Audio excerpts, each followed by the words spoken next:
Assalamualaikum warahmatullahi wabarakatuh. Alhamdulillah, puji syukur kehadirat Allah Subhanahu wa taala yang mana kita dapat berjumpa kembali di channel Adibaku dalam keadaan sehat walafiat. Kedua kalinya sholawat dan salam semoga Allah limpahkan kepada Nabi kita Nabi Muhammad SAW, yang mana beliaulah yang membawa kita dari zaman jahiliyah menuju zaman terang benderang, yaitu dinul Islam.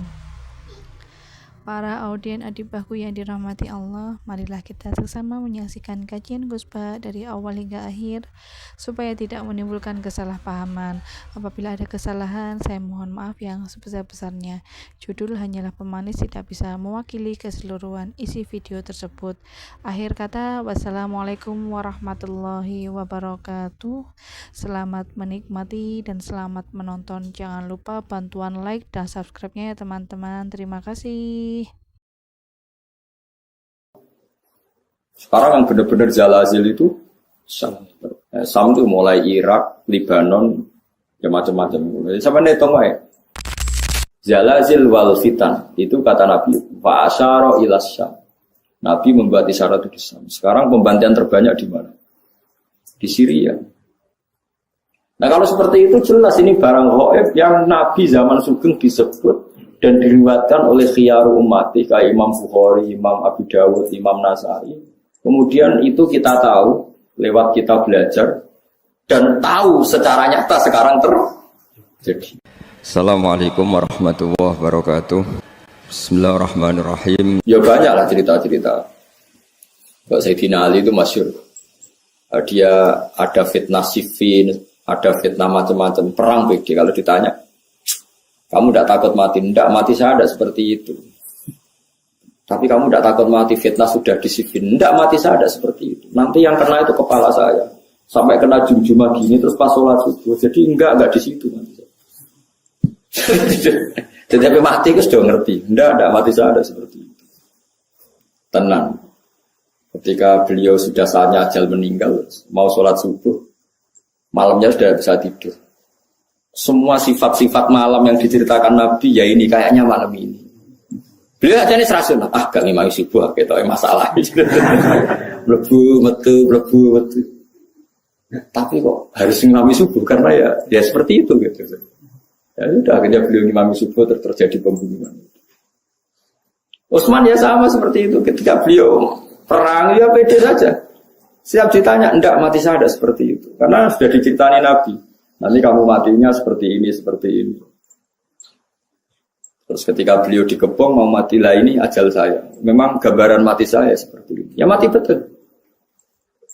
Nah, sampean Islam asli, ngerti barang gaib tenan asli.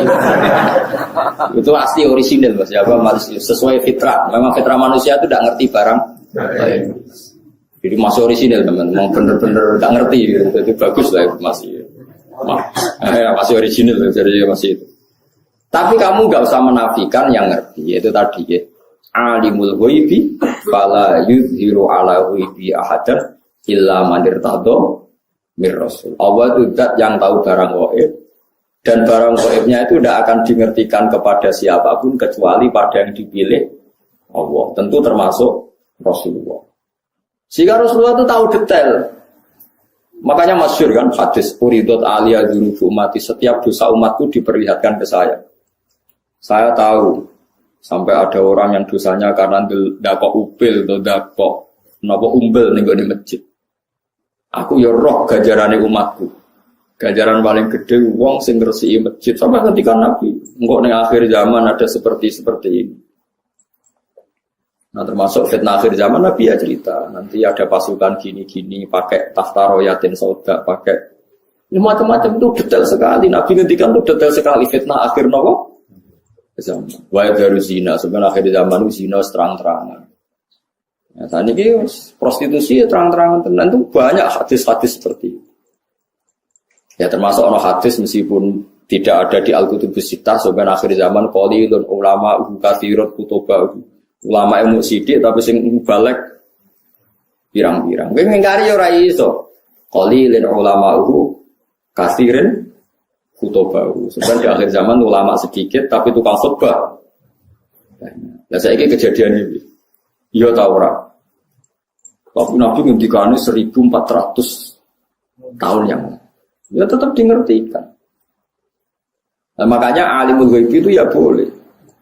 Ya Allah zat yang tahu gaib dan tidak mengertikan ke yang lain kecuali yang diberi. Makanya kamu tidak usah mengkiri keramatnya wali hanya karena berdasar barang gaib itu yang tahu hanya Allah. Ya cuma masalahnya kan orang sekarang wali apa enggak. Kadang kan wali versi awam. Angger sing sowan akeh wong enak omongan hati-hati terus dianggap wali, ada goblok kira karuan. Terus goblok asli ini ngono. Tapi apa pedreng protes kok darani drengki. Setuju wali aku ora gobloke.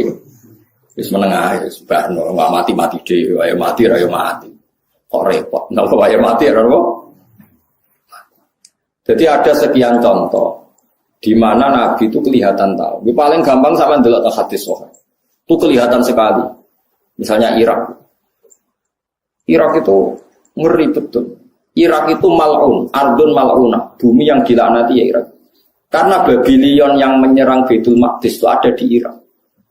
Sehingga dulu sahabat sudah ngira Irak itu tidak akan aman. Al-Kufah Latafi, orang Irak itu tidak ada yang jujur.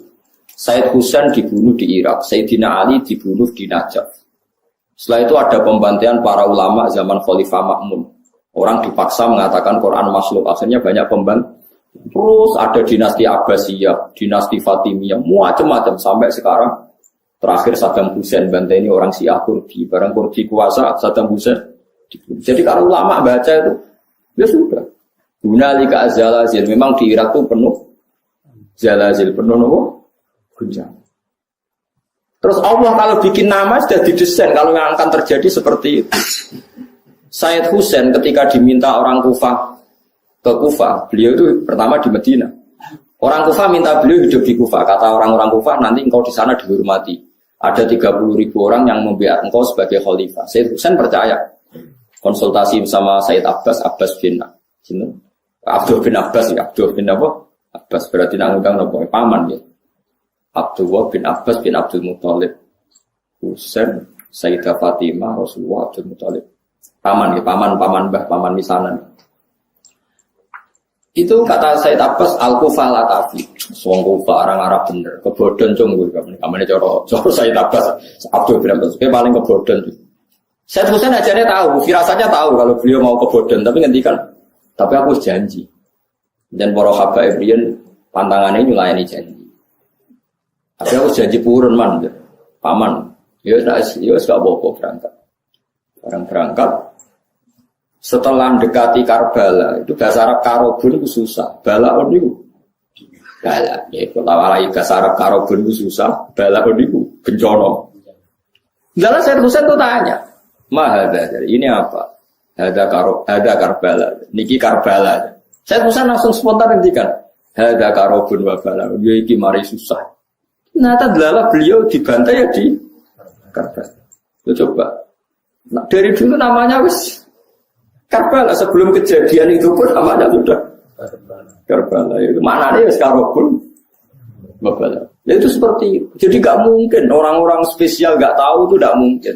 Cuma taunya ya itu tadi bedanya kan dikasih tahu. Ya tahu tapi kasihnya dikasih. Itu cerita-cerita wali itu. Ya emang khas-khas betul. Kayak Imam Ghazali itu mau meninggal tuh paginya kemis itu beli kafan. Itu kok dewe orang ngomong santri ini. Itu kok dewe terus. Ya atus dewe bareng subuh Jumat subuh. Adike diceluk jenenge masjid Cung. Rene, aku baru sholat. Aku sekolah pengeran serido pindah saiki. Kafane dikene adike baratus wirid. Terus mati.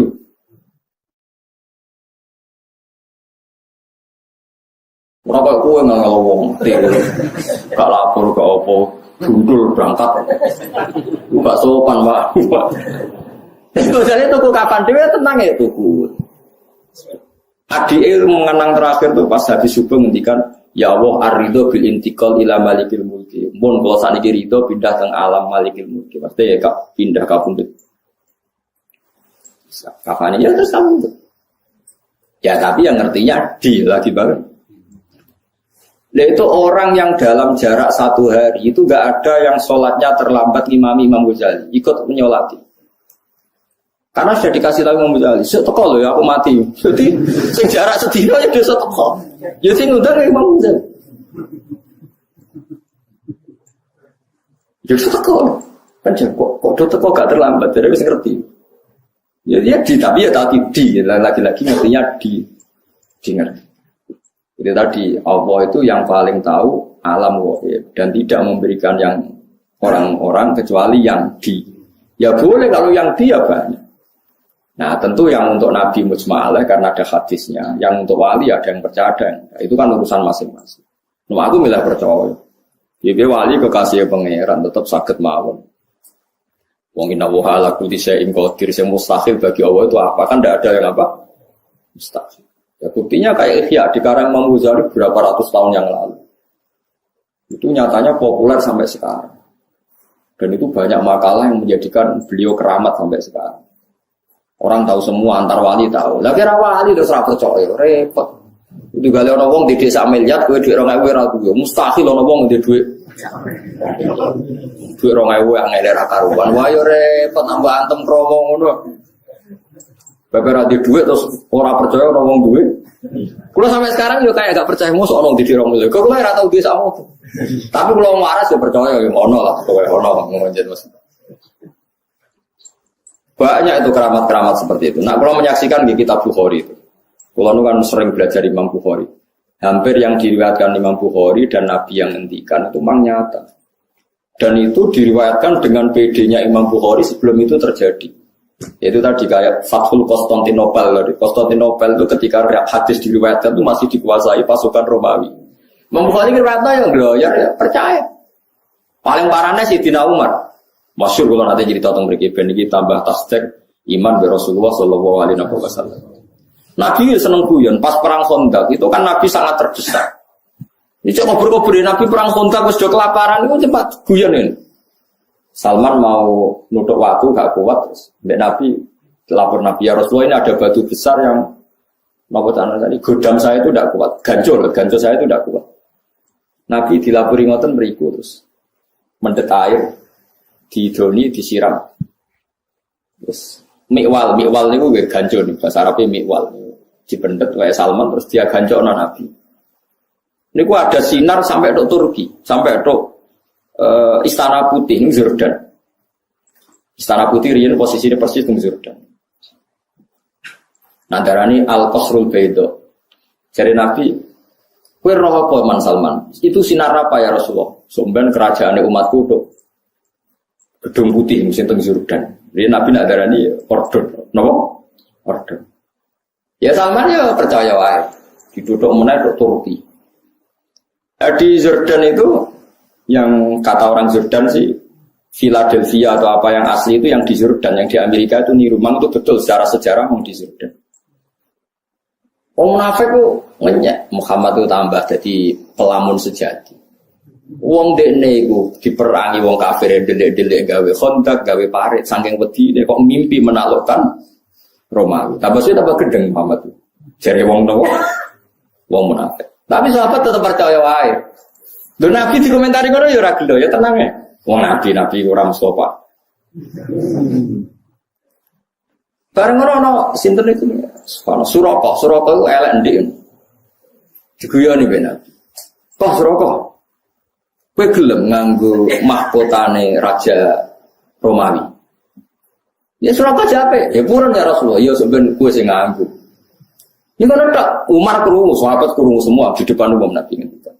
Bon wala-wale zaman Nabi wafat, sewajar lahir Nabi wafat, Abu Bakar wafat, negara dipimpin Umar. Tenang ditalokno tenan Jordania, Palestina direbut. Mbek sinten? Umar, pasukannya termasuk Salman Al-Farisi. Barang direbut rajane keplayu, mahkotane ceblok. Dia kan nganggo Suraka. Dinggo ora pantung celek nganggo mahkota. Jadi dinggo didelok mbek Umar mau guyu perkarane elek ora pas kabeh ndekne nganggo. Dinggo ngalor gitu. Itu masyhur. Bareng dinggo terus sampai dipek padahal bertatakan intan. Terus mbek Umar, ya Suraka ikhlas coplok. Lu Nabi sing wis ngendikan sing kon nganggo iku aku, dadi iki hakku jare. Terus jare Umar guyon. Ya Suraka Nabi mau ngongkon kowe nganggo, ora ono hadis iki kon ngepek. Innama yaqulu laka litalbisa wa lam yaqul laka litamlika masyhur. Nabi itu hanya ngendikan kowe kon nganggo, ora kon ngepek. Padahal kowe wis nganggo wis dicoplok. Didol go Baitul Muslim. Lu coba bayangkan Nabi di era masih sugeng ngendikan sampai detik. Coba misalnya sing ngomong kowe, mesti Suraka wis mati, wae keliru lah kembangane. Lah ya misalnya si Suraka mati, tahu Umar mati ra gak cerita-ceritono. Suraka nganggo napa? Mahkota. Delok jenenge Suraka ya urip nganti menangi. Nganggo napa? Mahkota. Sing ora pas mau mergo elek wong elek kok dadi raja. Ya elek sahabat ya ganteng mos ngomong Arab. Tapi ora pas. Endi?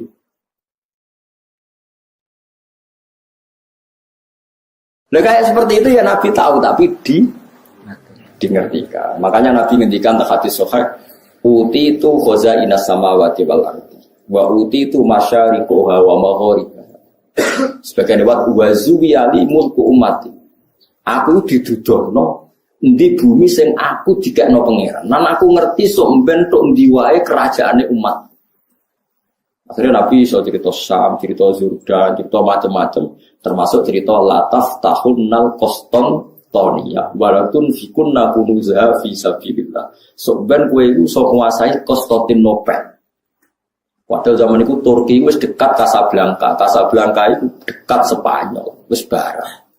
Wala-wali zaman Turki dibuka ana Maghribi mun dadi negara Islam ngantos sampeyan.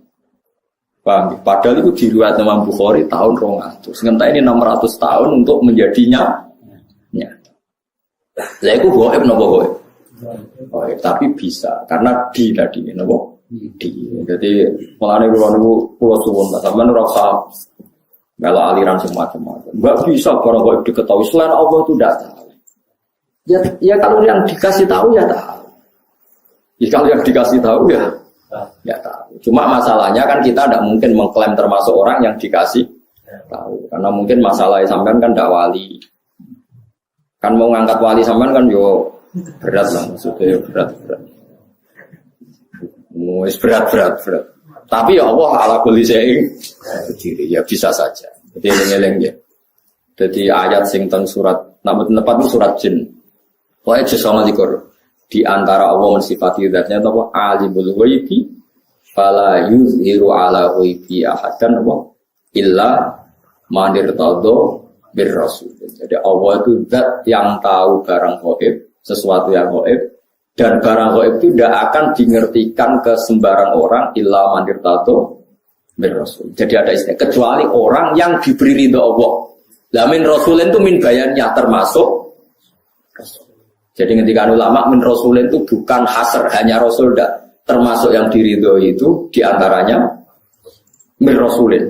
Jadi ada kemungkinan tidak rasul kalau dekat Allah diberitahu. Buktinya tadi ada Waraqah bin Naufal, ada Sayyidina Umar itu kan tidak rasul, tapi nyatanya ngerti barang apa? Gaib. Paham ya kalau maksudnya? Paham ya? Jadi bukti bahwa tidak harus rasul. Tapi sama rasa GR. Tapi nak uripe terpola ya roh kan sesuk sebelum ta ora kita ora iso. Lah iku ngerti tapi kan ngerti mergo apa biasa, tapi kan iso ae nyatane sesuk sugih. Iso ae sugih sebelum sesuk ora duwe dicolong wong kan padha-padha. Ya padha-padha ora jelas nek. Tapi kan ra penting ya. Dieling-eling ya terus kula suwun jenengan kudu percaya hadis teng Bukhari. Di antarane hadis-hadis itu ngendikane ulama-ulama Nabi kalau muji Islam itu memang dari timur itu luar biasa. Sekarang itu memang ketok.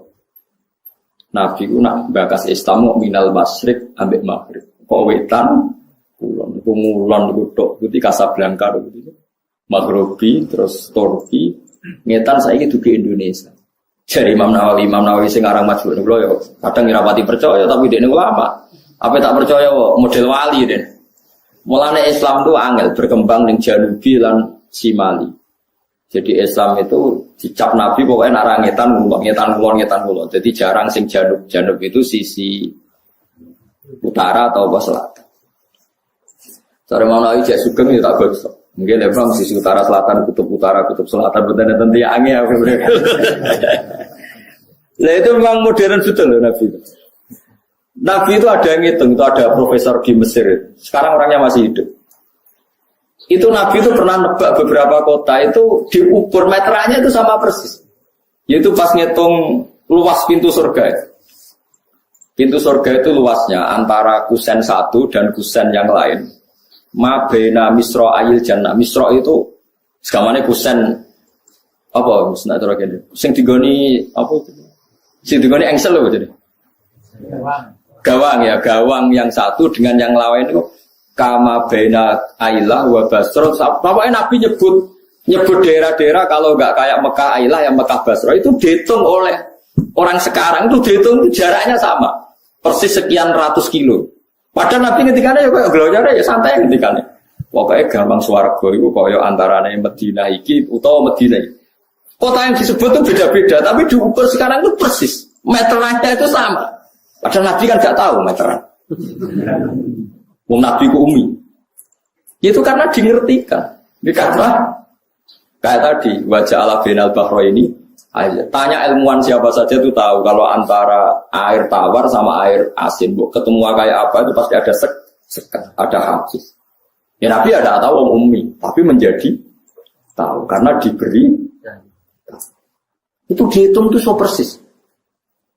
Nah, kalau kan spesial sinau kita berfitan, fitnah akhir zaman. Itu memang jelas Nabi itu nyebut Syria, Syam. Sekarang yang benar-benar zalazil itu Syam. Syam itu mulai Irak, Lebanon, ya macam-macam. Sampai netong wae. Mulai kabundute Sayyidina Ali teng Najaf, Sayyid Husain teng Karbala, terus tragedi dinasti Abbasiyah, tragedi Ma'mun. Terus terakhir paling ngeri tragedi Timur Leng. Itu kan akhirnya bikin kerusuhan juga di Irak. Oke. Dinasti napa Timur napa?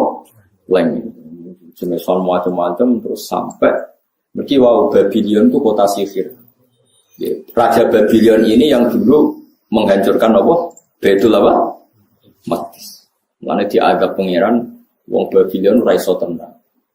Mulane cara ulama-ulama nak Irak gunjang-ganjing ku sangel dandanane mergo Babylon termasuk kota sing malun. Makanya sehingga ulama itu menghindari nempat di napa? Tembuti Babylon. Wa ma unsila alal malakaini di Babila harta. Terus zalazil wal fitan itu kata Nabi fa asyara ila Syam. Nabi membuat isyarat di Syam. Sekarang pembantian terbanyak di mana? Di Syria. Nah kalau seperti itu jelas ini barang ghaib yang Nabi zaman Sugeng disebut dan diriwayatkan oleh khiyaru ummati kayak Imam Bukhari, Imam Abu Dawud, Imam Nasai. Kemudian itu kita tahu lewat kita belajar dan tahu secara nyata sekarang jadi taruh saja kalau Imam Bukhari tahun 200 sekarang benar 1430. Dan ada hadis-hadis yang menerangkan proses Nabi dialek dengan para nabi. Kayak ketemu Nabi Musa, Nabi Ibrahim, terus Nabi Idris, Nabi Isa, Nabi Musa. Itu terus diterangkan di hadis-hadis sahih. Ini kalau balik tentang keterangan wau, sebetulnya pertemuan-pertemuan ini itu dimaksudkan Nabi biar punya tradisi yang sama dengan Nabi-Nabi sebelumnya. Karena ini penting ya. Sama esro rasane dadi kiai. Niku kroso banget. Misalnya kita akan dididik ala pesantren misalnya. Kita punya kiai-kiai yang punya tradisi. Misalnya nak rawong nakal, wong minum, astagfirullahaladzim, wong kok ngono kan gitu. Ya hanya begitu. Sehingga wis kaya identik angger kiai NU atau amalia NU iku rawani naboki wong sing nyabu. Ya rawani nyaduki wong sing lagi minum. Kemudian itu dianggap satu kekurangan atau apa, walhasil kemudian lahir kayak FPI. Orang yang tidak menerima metode itu. Tapi sudah kayak ada janjian tuh begitu. Kiai paling anti kemungkaran lah itu. Masa kiai paling kerengo sapa mbok terkenal kerengo. Mereka tidak punya catatan repot bahwa mereka pernah jotosi wong minum. Masih sing sering jotosi santri lah itu tetep ora tahu terkenal jotosi napa? Wong sing mabuk, wong sing minum. Itu sudah kayak tradisi. Dulu zaman Basim Asari Jombang terkenal ijo be abang, yang wabang ya abangan tenan. Sing ijo. Tapi tidak ada catatan sejarah kiai jotosan be pemabuk. Ya memang kayak kita sudah punya tradisi nak roh kemungkaran itu menang kalah itu lewat proses bil hikmati wal mau'izatil hasanah. Kita ini kayak punya tradisi nak roh kemungkaran milih model Nabi wa mahdi qaumi fa innahum la ya'lam. Itu ya kayak ada janjian begitu. Meskipun kita sebagai orang alim ya tahu nahi mungkar itu wajib. Nahi mungkar itu begini-begini, tapi ya praktek kita tidak pernah begitu. Ya, kalau di Timur Tengah kebalikan. Mana ada terima karuan wong nakal. Podo soleh beda aliran halal dibunuh. Sehingga wong Sunni yo ngalalo darah wong Syiah nggih ngalalo darah napa? Wong Sunni. Ya sudah kayak tradisi. Sampai nak maca kitab fikih-fikih khas Arab. Mau biasa muni wong ngene iku muhaddarun damu. Padahal ya wong soleh, wong Islam di mazhab apa ini disebut darun apa? Damu. Sehingga kita itu tadi kita punya tradisi. Saya tuh kalau sedang tahajud, matehai para wali-wali songo atau apa, itu yang terpikir di saya itu hanya satu. Agama Islam itu lahir lewat Quran dan hadis. Tapi kemudian tahu-tahu tetap berimprovisasi, berkembang sesuai tokoh yang membawa.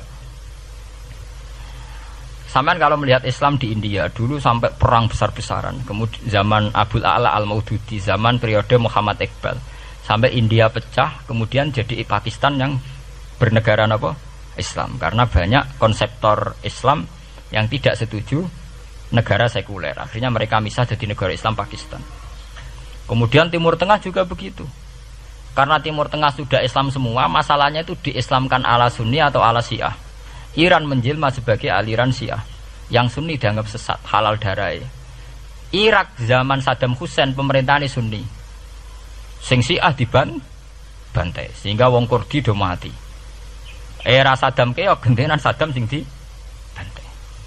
Makanya kalau saya ngaji di Jogja, seminar di Jogja bilang, kita ini harus bersyukur. Kita ini punya tradisi konflik yang terbaik di dunia. Enggak, kita ini punya tradisi konflik yang terbaik di dunia. Sampai nak Isra Ikhwanil Muslimin teng Mesir. Badan Intelijen Nasional atau Badan Stabilitas Nasional, Bakor Setanas itu harus terima kasih sama tradisi tokoh-tokoh Islam di Indonesia. Lepas dari kita setuju tidak setuju itu terserah, tapi kita punya tradisi konflik yang paling baik di dunia. Kurang bencinya Gus Dur sama FPI atau FPI sama Gus Dur, paling mereka ya adu statement di depan wartawan. Itu bagus sekali. Cara nang Arab wis tembak-tembakan. Kita punya sejarah. Secara pesantren saya itu punya sejarah panjang. Zaman Mbah Imam beda dengan Mbah Zubair, zaman Kiai Memun beda dengan Kiai yang lain. Paling adu statement saat ada tamu itu paling bagus. Kita punya tradisi konflik paling bagus di dunia. Kayak apa mangkelnya orang NU saat Gus Dur diimpis, dipecat. Tapi habis itu ya sering seminar ketemu Amin Rais. Ya mereka adu polemik, ini tidak konstitusional, ini apa. Gus Dur nggak jurus dekret. Sing sitok nggak jurus sidang mewah, anak kurang serem sidang istimewa dilawan sidang luar biasa. Pokoknya agak istilah sing serem-serem. Tapi tidak saling bunuh loh, sampean harus syukur loh. Selama ini orang awam sering bilang, loh kiai kok tukaran. Sampean bandingkan di Timur Tengah, jenenge tukaran mesti tahdirudam. Para polisi, para badan intelijen, para yang menjaga stabilitas negara ini harus terima kasih sama tradisi tokoh-tokoh Indonesia. Yang namanya di Mesir, di Irak, di mana-mana jenenge tukaran mesti melibatkan pertumpahan darah. Saat Arab Saudi jadi Wahabi itu besar-besaran itu. Pembunuhan apa pengusiran orang-orang Sunni. Tapi di Indonesia enggak. Desi anarkis. Paling itu tadi adu polemik. MLB dilawan MLB itu masih keren sekali, tidak apa-apa. Itu lebih baik ketimbang adu jotos atau adu hizib lah.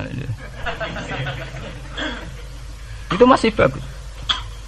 Nenda ini sampean biar paham, biar syukur jadi bangsa Indonesia. Kita punya tradisi konflik yang baik. Sama nak setelah peristiwa teng Irak, ya, teng Sudan, teng Khartoum, teng Darfur, itu kan orang Islam semua. Gara-gara beda mazhab saling bunuh. Di Mesir ya gitu, Ikhwanul Muslimin dengan pemerintah dan sebagainya. Hatta saya sebesar Sayyid Qutb, sing tokoh populer mohon kabudute mboten jelas. Di Indonesia bagus sekali. Kita menangi zaman secara sejarah ya. Kita menangi bedanya dulu Ahmad Hasan dengan tokoh-tokoh NU. Kulo nu menangi secara sejarah sering baca. Terus zaman anyar-anyarane NU asas tunggal, bedanya Gus Dur dengan Kiai As'ad. Sak mangke bedane PKB dua versi. Mereka menyelesaikan secara beradab. lewat pengadilan, kok pengadilan kalah lewat MA, ya beradab sekali. Kita harus bersyukur. Dibanding penyelesaian konflik kayak di Irak, kemudian ngundang Amerika, akhirnya sekarang kacau balu. Di Timor Leste yang latihan bikin rambut bertak disuduk, Indonesia paling banter ngobong fotonya SBC. Ya masih terhormat lah, masih artinya masih beretika. Kita harus syukur punya bangsa yang beradab. Wong ras tujuan antar kiai ya rasan-rasanan. Kiai kok ngono, sing tok kiai kok ngono. Engko sing kiai tengah-tengah ayo ana sing ngono ana sing ngene dadi. Sing ra melok-melok biasanya terus milih amane, ya ana sing ngono ana sing ngene. Jadi artinya kita yang baik. Saya itu berkali-kali ngaji ya. Sampean kalau sering baca Quran dan menghayati, artinya orang maca Quran pelang-pelang ora karepe menghayati. Saya itu sekarang sesadar-sadarnya, saya masih belajar. Ini jamaah sini harus tahu. Saya hingga detik ini masih belajar. Entah itu lewat belajar baca Jalalain atau belajar merenung maupun belajar lewat yang lain. Quran itu dulu ya sering nyebut begitu itu saya tidak paham. Sekarang itu saya paham, tambah paham. Misalnya di juz 4 ada istilah ikhwanan. Orang mukmin disuruh ingat peristiwa-peristiwa yang dulu saling kuntum a'daan fa'allafa baina qulubikum fa asbahtum bi nikmatihi napa ikhwanan. Dulu kamu bermusuh-musuhan, yaitu antara kelompok Aus dan Khazraj. Gara-gara barokatul Islam sekarang kamu menjadi ikhwana, menjadi bersaudara. Sampean kalau melihat TV merunut konflik di Irak, sering ada bom bunuh diri, itu kan ada asal usulnya. Memang sekarang orang menimpakan kesalahan itu pada pasukan multinasional yang dipimpin Amerika dan Inggris. Tapi sebetulnya ada usul-usulnya. Sampai Amerika bisa masuk karena orang Irak tidak ikhwanan.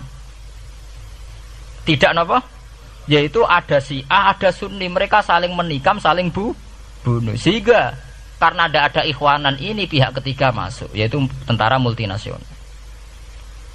Makanya saat di Jogja ditanya, cara jenengan sebuti menyangkut Ahmadiyah, menyangkut konflik di Jakarta, saya bilang, sekarang setiap orang bikin from apa forum, yaitu baik, kalau niatnya baik-baik.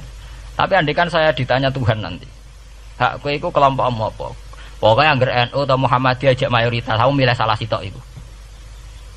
Bukan karena saya oportunis milih yang besar, itu lebih baik, lebih maslahat. Karena kalau setiap orang merasa benar bikin kelompok sendiri akan menjadi kelompok banyak. Dan saat menjadi kelompok banyak, tentu konflik lebih tidak terpola, tidak apa? Terpola. Umpama Hasim tukaran mbek Din Samsudin itu terpola. Tapi nak angger wong ngrasa ketua dhewe tidak terpola. Bagaimanapun ikhwanan itu harus disyukuri. Nggih, dalam kondisi berteman. Sebab itu Nabi sering ngendikan ilzamu jamaahirul muslimin wa man sadza fin. Mbok kamu itu ikut kelompok mayoritas saja. Jamaahirul muslimin cara bahasa netralnya mbok ya kamu itu ikut kelompok mayoritas saja. Karena kalau orang merasa benar kemudian bikin kelompok sendiri itu tidak ada selesainya. Lah aku lah cara nuruti GR sebagai kelompok dhewe. Wong aku ya di umat, di pengaruh sing nyucup wis akeh. Tapi kalau semua orang merasa begitu kan repot nanti. Mursyid di kelompok dhewe, tukang toreko di kelompok dhewe, tukang ngaji di kelompok dhewe. Model kitab pirang-pirang sesuk ana jamaah Jalalain, jamaah Muin, jamaah Fathul Wahab. Nah, sing iso ngaji jamaah tahlil, jamaah istighosah. Ora ana bare itu. Saya tuh kalau ditanya di Jogja, meskipun saya kritis, artinya kritis itu mungkin terhadap satu fenomena kita tidak setuju atau Muhammadiyah dalam banyak hal atau satu dua hal, itu tidak menjadi alasan kita untuk tidak mengikuti mainstream. Karena kalau mainstream ini dilanggar, itu kita tidak akan ikhwanan. Dan akibat negatif dari tidak ikhwanan adalah kayak kasus Irak. Iran itu kenapa tidak mudah diserang Amerika padahal punya nuklir? Karena mereka seragam Syiah semua. Itu lebih gampang, lebih susah. Lawan itu apa? Susah. Arab Saudi juga mudah diadu karena karuan seragam Wahabi semua. Kita tidak bicara itu ya akidah. Mungkin kamu bisa debat Wahabi itu benar apa enggak. Tapi karena relatif aman, nggak diacak. Indonesia juga gitu. Kenapa tidak banyak konflik? Karena orang itu Islamnya kalau udah NU ya Muhammadiyah. Buat cocok ra cocok bae milih. Itu lebih mudah. Ketimbang ada faksi-faksi baru kemudian stabilitas menjadi tambah kacau. Mulane kula niku saya pribadi menghimbau ya. Melihat ayat itu dihitung Tuhan sampai Allah ngendikan apa if kuntum a'daan fa'allafa baina qulubikum fa asbahtum bi ni'matihi napa. Kekuatan sebuah negara itu bukan karena senjatanya canggih, tapi karena rakyatnya tidak bentrok. Ya bayangkan kayak Indonesia. Andai kan Jawa itu mayoritas Islam. Kemudian mereka ingin mendirikan negara Islam. NTT merasa tidak diwongke terus keluar dari Indonesia. Nanti Maluku, Ambon juga gitu. Daerah-daerah yang Islamnya tidak mayoritas begitu. Kayak apa susahnya militer? Andai kan setiap kelompok itu punya jamaah besar. Terus sering bikin muktamar. SBC berbakar muktamar NU, Muhammadiyah. Kabeh wong di kelompok pra kesel SBC. Gak sudah jadi presiden. Moga setiap forum umat Islam gawe napa? Kok gawe muktamar? Tema nubuwah nggih. Ya tema nubuwah niku enggak lepas saking Bani Israil. Ini disebut Quran inna hadzal qur'ana yaqussu ila aktsaral ladzi hum fihi nawa. Boten enten tema nubuwah yang tidak melibatkan konteks-konteks sejarah keisrailan. Israel niku bahasa Ibrani. Sampeyan harus ngaji terus sama wong alim sing ngerti sejarah. Israel yang disebut Quran atau hadis. Sing disebut Rasulullah sallallahu alaihi wasallam. Niku Israel murad dan bihim auladu Yaqub. Sampai nak ketemu mahasiswa, cek ketemu pakar, cek ketemu balik, ketemu siapa saja ingatkan. Israel sing murad dan fil Quran niku auladu napa? Yaqub. Boten Israel sing sakniki sebagai nation, sebagai nama sebuah napa? Nah Israel saiki niku sebuah nation, sebuah negara. Karena Israel saiki sing dimaksud Quran rak mlebu wa anni faddaltukum napa? Allah. Mulya wong Israel napa? Menang. Tunggale para habaib kados Sayyid Muhammad Alawi habaib. Ora pati seneng, muni tetep muni Arab kok. Gak gelem nambahi Saudi. Saudi ku jenenge wong. Jenenge wong mbah lewat piye walhasil kuwasa ning Mekah, anak turune diarani Ali Saud. Negara kaya wae mbuahe diarani Arab Saud. Akhire sing iso mimpin Arab mau anak turune Saud. Nek Habab iku mangkel. Kok pemerintahan Arab ora sing didol Ka'bah mbek sareane Kanjeng Nabi. Anak putune kesia-sia sing pangeran Saud sak anak turune mul. Mane Habib itu udah dikuyo-kuyo nih. Kados Habib Said Muhammad Alawi, Habib Zain bin Semit. Ana nak muni ya Arab ngono ae. Saudi ku jeneng tambah. Jadi kalau Indonesia terus darani Indonesia Soekarno. Untungnya kok mboten. Indonesia Suhar. Untungnya kok mboten. Ya Indonesia. Ini penting kula atur. Jadi makanya nama itu punya pengaruh besar. Sehingga ketika sudah namanya Arab Saudi, ini ku kesane yo nak sing ora dinasti Saudi. Apa mimpin kangelan. Wis kadung dadi sistem monarki, negara sawangane wae mbah-mbah. Dal padha-padha pantes marisi ra ayo. Alir Rasul, zuriat Kanjeng Nabi. Tapi dunia nggih ngoten. Kira rata-rata habaib niku pindah teng Iran. Datang Iran delalah mereka dekat dengan Syiah. Kira dia masalah mbek ahli sunnah. Habib sing ahli sunnah do manggon teng Yaman. Yaman niku riyen namine Hadramaut, kota mati. Riyen Yaman kaum Ad nggih. Terus yang diistilah Quran kaum Ad niku sakniki dadi napa? Yaman. Ane tenggene Yaman wonten khole Nabi Hud wa ila adin akhahum napa? Huda. Terus tenggene Yaman ibu kotane namine Ahqaf. Terus tenggene juz 26 iz anzara qaumahu bil Ahqaf. Karena kota mati itu namanya itu serem. Walhasil terus sampai tiang-tiang Kanjeng Nabi piyambak nang istilahna mboten Hadramaut tapi Yaman. Nggih napa? Ukila diarani Yaman niku merga sebagian pinggirane Ka'bah, sebagian pojok Ka'bah niku ora ana sing diarani rukun napa? Yamani, arah ke Yaman. Bagian kil mengatakan, Kanjeng Nabi ngendikan al-fiqhu Yamanin wal hikmah Yamaniyat. Lala saat ini tiang-tiang alim manggen teng Yaman. Terus zaman dawuh Kanjeng Nabi al-fiqhu Yamanin wal hikmah napa? Yamaniyat. Dan sampean ngertos. Sehingga perubahan nama itu punya akibat dalam pola keislaman. Dalam pola apa? Arab Saudi gak ada lembaga fatwa ulama sing dulu dipimpin Syekh Abdul Wahab. Kemudian faham itu disebut Wahabi.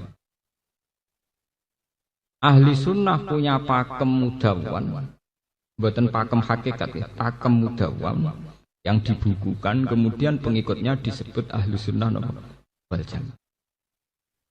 Iran Syiah punya pakem imamiyah, yaitu Imam Isna Asyariyah, yang disebut pengikutnya dari Syiah napa imam. Padahal dawe Ibnu Khaldun pada akhirnya wan nasu ala dini mulukihim. Menusa iku cara beragama karek anut ketuane. Itu sing maring perkara nggih. Lan kula wingi mucal teng sarang Jumat sonten kula mucal teng sarang cerita. Jika menurut syariat Islam orang disuruh ikut imam, tentu imam kita ini dalam fikih misalnya Imam Syafi'i, dalam tasawuf anut Imam Ghazali atau Abdul Qasim Al-Juni. Karena istilah imam bagi Syiah ya imam-imam itu. Sayyid Ja'far, Sayyid Bakir, Sayyid itu Imam Isna Asyari. Begitu juga kalau menurut orang Wahabi ya Syekh Abdul Wahab. Nah, sehingga masalah imamiyah atau harus lewat imam atau khilafah yang lewat imam itu menjadi masalah-masalah politik. Ini ben sampean rondok ngalim tahqiq. Jadi masalah apa? Politik. Meskipun politik kultural tapi tetap menjadi sosial politik, jadi geopolitik. Sekarang banyak orang yang perilakunya itu sangat NU. Salate yo kunut, nak salat yo ndredeg wedi pangeran. Istiqomah jamaah 5 waktu. Tapi karena dia tidak ketua NU cabang, tetap sawangane luwih NU sing sedang jabat. Sanajan to rapate jamaah, paham. Padahal cara Mbah Hasyim Asari jek sugeng, Mbah milih niki napa niki, kira-kira Mbah Hasyim ulama mesti milih sing istiqomah jamaah. Kira-kira. Tapi sebuah lembaga itu pasti terstruktur. Dan yang punya jabatan struktural tentu yang dianggap lebih punya otoritas menafsirkan mana sing darane NU dan mana yang tidak. Begitu juga lembaga agama. Fatwa MUI tentu lebih hebat timbang fatwane kiai ngalim ning musala sing ditunggoni penceng sithik-sithik. Nah contoh cek mutolaah terus. MUI ini ora tau napa? Mutolaah. Tapi kan dekne ora ketua majelis ulama. Wah kada, sampean rasanya nyesal itu fenomena. Mulane dadi wong alim kudu kaliber. Minimal kados kula niku jek ana hawane, masih ora jabat niku jek ana hawane. Ada ora jabat ora ana hawane entek. Napa? Ukut. Wong terus dalane kiai cilik, kiai tahlil, kiai mayit, kiai jenazah, pokoke jenenge welek sakake. Padahal wong saleh, iso wae parek pangeran tenan. Mulane wis kadung parep pangeran, kula ijazah ya aja ngresula ben tetep dadi wali. Anek sampean ngresula mergo kalah populer mbek sedang jabat. Ora sida dadi napa? Wali. Dadi kadung ambis ngoten niku nikmati mawon. Itfan wujudaka fi ardil humul. Menisan. Nek kadung ora populer ngoten wis menisan. Gusti ibadah kula fisir. Tapi ya fenomena Islam ora tau diwawancarai wartawan. Gawe statement ya ada yang mendengar. Sementara yang punya otoritas keislaman di Indonesia paling NU, Muhammadiyah, MUI. Dianggap penafsir tunggal dalam tren-tren Iwa NU sing sedang jabat. NU kiai alim sing bodoh gede lah ranjabat misalnya ya rapati mandi. Paham? Ya coba sekarang ya kiai-kiai yang khusuk-khusuk itu bendino ngajari murid-muridnya walan tardo angkat Yahudu walan Nasoro hatta tatabi amilatahu. Webene pluralisme. Gelora wis ngene. Kalah ho. Kowe gedeng ya ora kena. Pancen dalam era kemajemukan kudu plural. Ya kowe tetep dalil, pokoke tetep dalil ya sing kelas sampean ora sanggrem. Pokoke cung ya dawe Allah walantarto angkal Yahud. Hatta tatabi amil. Ya artinya antar umat beragama itu saling ingin mengalahkan. Soal ana isu pluralisme kemasmukan yo iku omongane wong-wong jeng ya aku ora melok-melok. Tetap harus konsisten. Kalau sampean tanya sama saya, "Lho Gus, apa berarti kita harus musuhan sama orang Yahudi Nasrani?" Ya enggak. Agama mengajarkan wa qulu linnasi husna, sama siapa saja kita baik.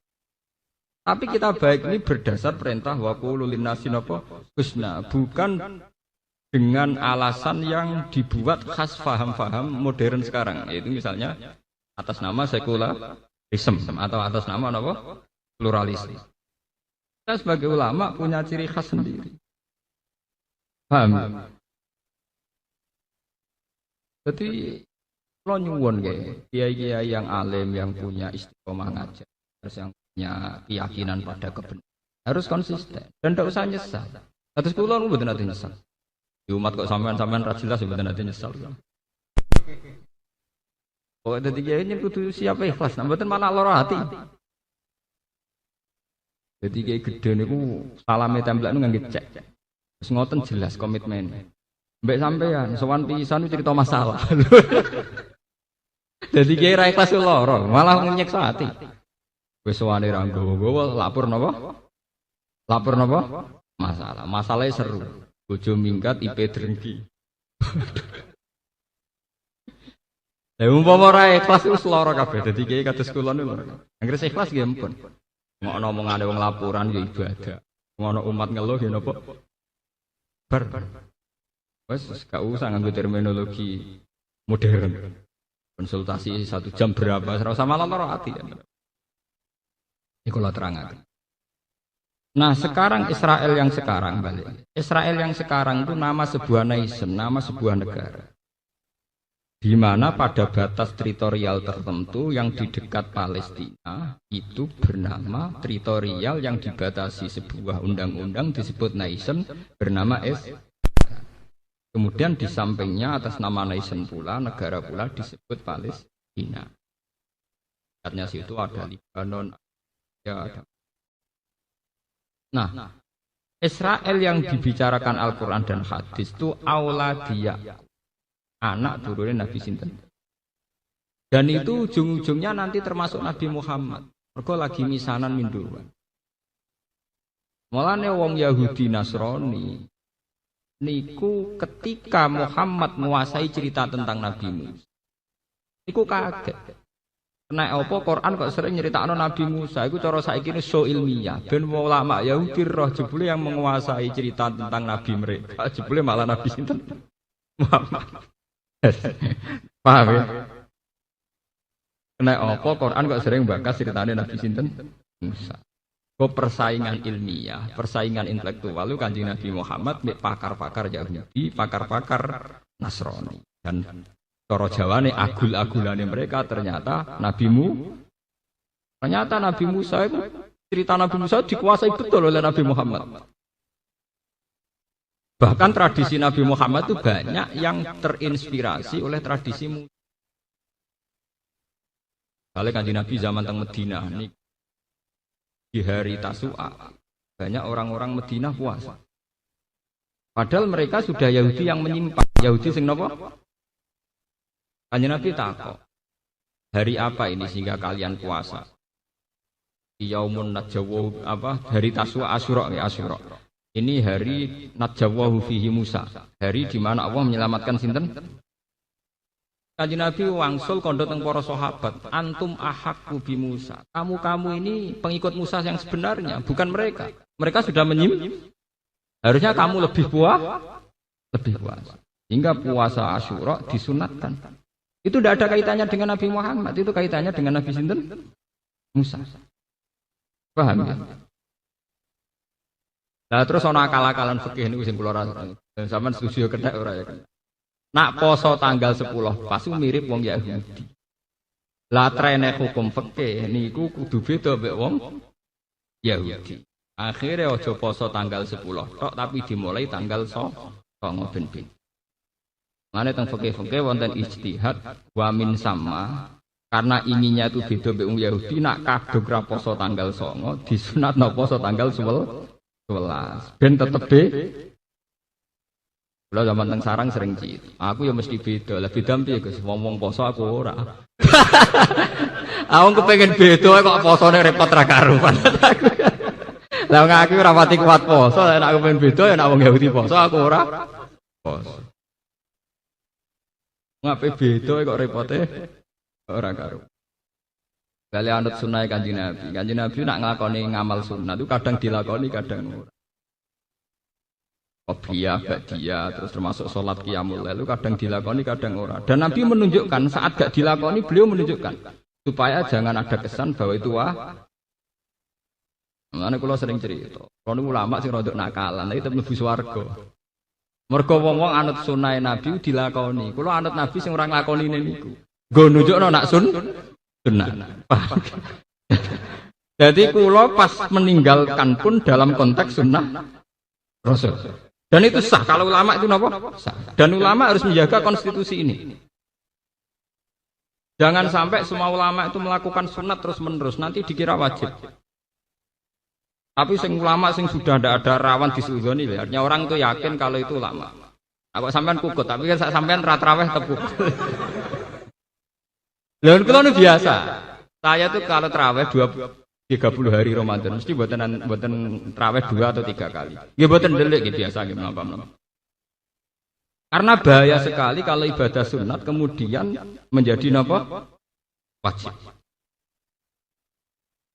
Itu rahmat betul. Nabi dulu itu qiyamul lail hanya sampai 8 hari. Ketika beliau di masjid tambah banyak, dia meninggalkan itu. Takut dianggap apa?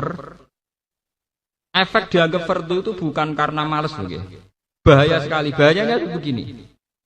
Sampan pancen penggaweane wis nyai, dasar nganggur, traweh ya betah. Tapi kan banyak umat-umat yang miskin, saat traweh harus jualan bakso, saat traweh harus jualan kacang, saat traweh harus dia masih di jalan ngojek. Andai kan semua ulama mentradisikan traweh kayak keharusan, mereka akan divonis fasik, divonis umat Islam yang enggak peduli traweh, enggak peduli masjid.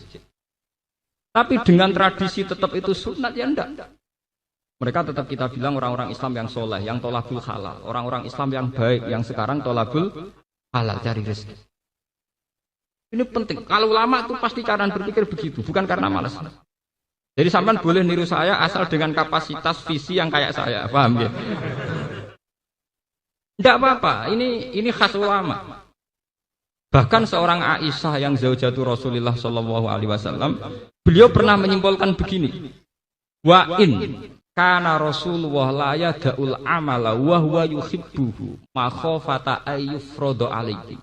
Dan sungguh Nabi itu mencintai sebuah amal, tapi beliau memaksa meninggal. Padahal beliau cinta sekali sama amal itu, hanya karena takut dianggap apa? Wajib. Dianggap wajib itu resikonya bagi kebanyakan orang. Nggih? Coba misalnya kita punya bayi, habis sholat, wassalamualaikum, ibu-ibu lari ke rumah, apa yang menyusui bayi. Coba kalau semua kiai wiridan, apalagi dengan pakem-pakem yang ekstrim, malah sal wirid bawa kirit, semua wiridan kayak ketek. Bagaimana mungkin seorang ibu yang kesusu pulang untuk menyusui bayinya kamu hukumi kayak? Kamu Islam model apa lagi kalau cara hidup vonis-vonis begitu? Paham ya? Sing bagian wiridan nggih monggo wiridan apa nek wis ngamal ora usah disemangat monis, ngamal juga plepak-plepok monis wong. Kalau kamu nikmati wiridan nggih monggo wiridan tapi rasa plepak-plepok mantai sal wirid bawa napa? Usur di wiridan kok ketek. Ini penting kalau aturaken. Saya sebagai ulama akan ngomong ini terus. Saya ngomong ini terus di Jogja di mana-mana tiap saya ngaji. Biar konstitusi agama tetap yang wajib ya wajib, enggak boleh ditinggalkan. Yang sunat ya tetap sunat. Tapi jangan katakan bahwa sunat tertentu yang ditinggalkan oleh seorang muslim tertentu menjadi dia tidak melakukan sunat. Itu kriminal kalau sampai memandang begitu. Seorang ibu yang cepat-cepat pulang untuk menyusui anaknya, jangan katakan dia tidak melakukan sunat wiridan. Dia memang tidak melakukan sunat wiridan, tapi kesusu nyusui bayi bagian dari kesunatan yang lain. Dan dia tetap mendapat pahala. Jadi dia tidak kalah hebatnya dengan kamu. Dia nyusui bayi juga perintahnya Allah. Sekarang bakul bakso ke susu mencari rezeki juga perintahnya Allah.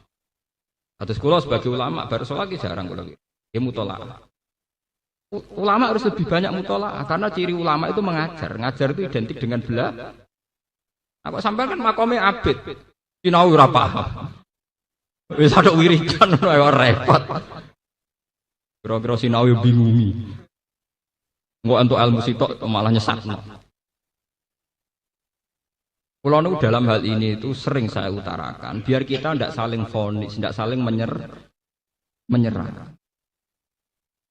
Abu Dzar dulu itu kalau sholat khusyuk era karuan. Sampai ono wong wayahe ngulehno untane sangka alas ora sida muleh gara-gara salat Abu Dzar kesuwen. Niku Kanjeng Nabi marah-marah.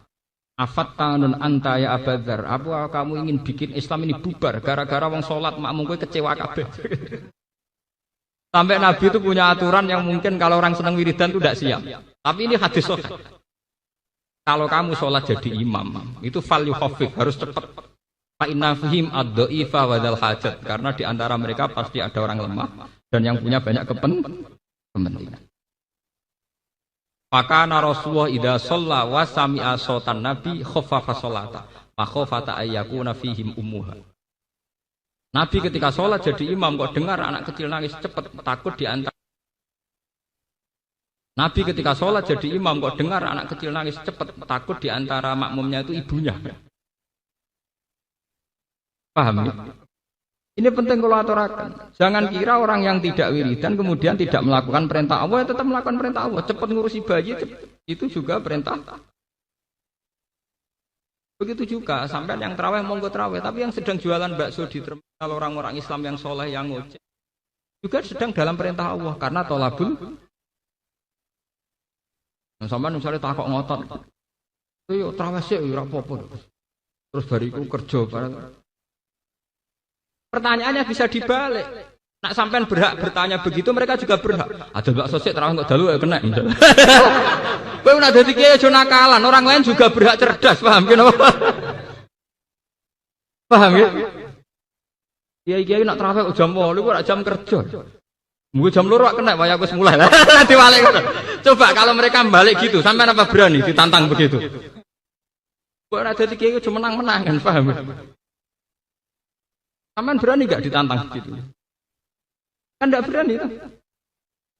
Ya sudah, kalau terawih ya terawih dinikmati, golek ridane Allah. Ya sudah. Terawih ke uring-uringan. Berkorsolen.